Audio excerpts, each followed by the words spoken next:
immigration and the comments Donald Trump has made in this horrible shooting in San Francisco of a young woman, there's been talk about localities that don't enforce federal immigration laws. Is there going to be any legislation coming up that would force localities to enforce federal immigration laws? Well, we're looking at this, but these are laws. They are on the books. They are required to be enforced. There's no ifs, ands, or buts here. And the fact is that some cities have decided to ignore the law. It is wrong. It's flat out wrong. Oh, tough talk from John Boehner on the Face the Nation show over the weekend. He's right. Welcome to Gimme 5. He's absolutely right. It's like saying we need more gun laws when there's a shooting. There are 20,000 gun laws. We don't prosecute those who violate the current gun laws.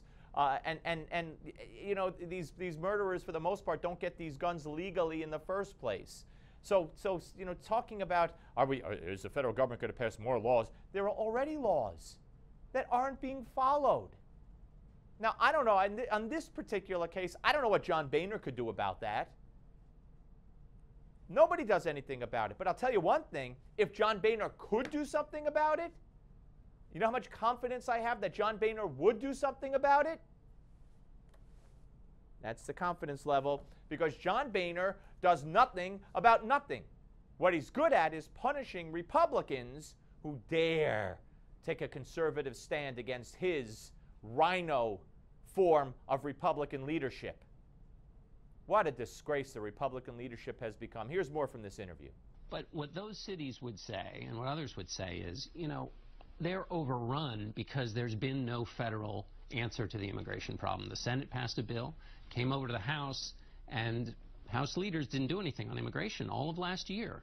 So nothing's been done at the federal level, and they're overrun by that. Oh, they're overrun by it, so they let murderers onto the street without calling up the federal government, who wanted to call and say, hey, take this guy. It's the Republicans' fault, just like Barack Obama through Josh Earnest said all along. That woman in San Francisco was killed because it's the Republicans' fault. This is a disgrace. Here's more. I've been trying to do immigration reform for 4 years. But the president said 20 times that he didn't have the authority to do what he eventually did. And what the president has done is he's poisoned the well. He's stirred up the American people in such a way that it would almost be impossible to do immigration reform given the environment that we're dealing with. I want to do immigration reform, and the president knows it. All right, you know what? I'm fed up to hear. I'm sick of it. I'm tired of hearing John Boehner.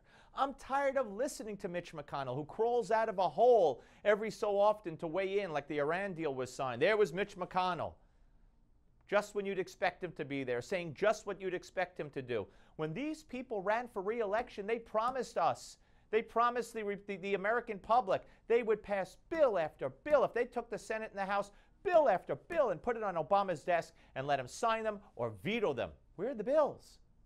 Where are the bills? It's a disgrace.